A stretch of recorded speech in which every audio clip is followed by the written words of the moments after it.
നമസ്കാരം. ഭീകരപ്രവർത്തനത്തിന് പിന്തുണ നൽകുന്ന പാകിസ്ഥാനെതിരെ വിദേശ രാജ്യങ്ങളുടെ പിന്തുണ ഉറപ്പാക്കാൻ ഇന്ത്യ അയക്കുന്ന എംപിമാരുടെ പ്രതിനിധി സംഘത്തിലേക്ക് ശശി തരൂരിനെ നിർദ്ദേശിക്കാതെ രാഹുൽ ഗാന്ധിയും കൂട്ടരുടെയും ഒളിച്ചുകളി. പാർലമെന്റിന്റെ വിദേശകാര്യ സമിതി അധ്യക്ഷനായിട്ടും തരൂരിന്റെ പേര് നിർദ്ദേശിക്കാത്ത കോൺഗ്രസ് നടപടി വിവാദങ്ങൾക്ക് വഴിവെച്ചിട്ടുണ്ട്. കുറച്ചുകാലമായി കോൺഗ്രസ് നേതൃത്വത്തിന്റെ കണ്ണിൽ കരടാണ് തരൂർ. അതുകൊണ്ട് തന്നെയാണ് നിർണായക സമയത്ത് തരൂരിന്റെ പേര് രാഹുൽ ഗാന്ധിയും സംഘവും വെട്ടിയത്. തരൂരിന്റെ പേര് കൂടാതെയാണ് കേന്ദ്ര സർക്കാരിനോട് കോൺഗ്രസ് പേരുകൾ നിർദ്ദേശിച്ചത്. ഈ പേരുകൾ ജയറാം രമേശ് പുറത്തുവിട്ടിരുന്നു. മുൻ കേന്ദ്രമന്ത്രി ആനന്ദ് ശർമ്മ, ഗൗരവ് ഗഗോയ്, സയ്യിദ് നസീർ ഹുസൈൻ, രാജാ ബ്രാർ എന്നിവരുടെ പേരുകളാണ് കോൺഗ്രസ് മുന്നോട്ട് വച്ചത്. എന്നാൽ കേന്ദ്രം പുറത്തുവിട്ട പട്ടികയിൽ തരൂരിന്റെ പേരുണ്ടായിരുന്നു. സർക്കാർ പ്രതിനിധി സംഘത്തിൽ ഉൾപ്പെടുത്തിയത് ബഹുമതിയായി കാണുന്നുവെന്ന് ശശി തരൂർ പറഞ്ഞു.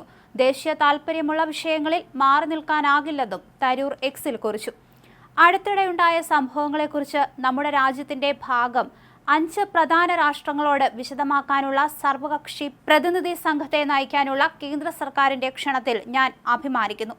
ദേശീയ താൽപര്യം ഉയർന്നു വരികയും എന്റെ സേവനം അനിവാര്യമാവുകയും ചെയ്യുമ്പോൾ അതിനായി കാത്തിരിക്കുകയോ ആവശ്യപ്പെടുകയോ ചെയ്യില്ല. ജയ് ഹിന്ദ്. ഇത്തരത്തിലാണ് തരൂരിന്റെ പോസ്റ്റ്. വിദേശത്തേക്ക് സംഘത്തെ അയക്കാനുള്ള സർക്കാർ തീരുമാനത്തോടൊപ്പം നിന്നെങ്കിലും പാർട്ടിയോട് ആലോചിക്കാതെ തരൂരിനെ ഉൾപ്പെടുത്തിയതിൽ കോൺഗ്രസ് അതൃപ്തി അറിയിച്ചതായിട്ടാണ് സൂചന. വിദേശത്തേക്ക് അയക്കേണ്ട സംഘത്തിൽ ഉൾപ്പെടുത്തേണ്ട ആളുകളെക്കുറിച്ച് കേന്ദ്രമന്ത്രി കിരൺ റിജിജു കോൺഗ്രസ് പ്രസിഡന്റുമായി ആശയവിനിമയം നടത്തിയിരുന്നതായി ജയറാം രമേശ് സമൂഹമാധ്യമത്തിൽ കുറിച്ചു. പട്ടിക നൽകാൻ നിർദ്ദേശിച്ചതനുസരിച്ച് ഇന്നലെ വൈകിട്ട് ഈ 4 പേരുകൾ കൈമാറിയതായും ജയറാം രമേശ് പറഞ്ഞു. 7 സംഘങ്ങളെ അയക്കാനാണ് കേന്ദ്രം തീരുമാനിച്ചത്. ഇതിൽ 1 നയിക്കാൻ ശശി തരൂരിനെ ചുമതലപ്പെടുത്തി.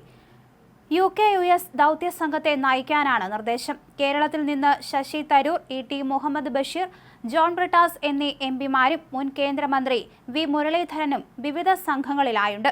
ഗൾഫിലേക്കും 3 ആഫ്രിക്കൻ രാജ്യങ്ങളിലേക്കുമുള്ള സംഘത്തിലാണ് ET ഉള്ളത്. 10 ദിവസത്തെ ദൗത്യത്തിന് മുൻപ് എംപിമാർക്ക് വിദേശകാര്യ മന്ത്രാലയം മാർഗനിർദ്ദേശം നൽകും. ഗൾഫ് രാജ്യങ്ങളിലേക്കുള്ള സംഘത്തിന് BJP MP രവിശങ്കർ പ്രസാദ് നേതൃത്വം നൽകും. മുൻമന്ത്രി സൽമാൻ ഖുർഷിദ് ജപ്പാൻ, ദക്ഷിണ കൊറിയ, സിംഗപ്പൂർ എന്നീ രാജ്യങ്ങളിലേക്കുള്ള സംഘത്തെ നയിക്കും.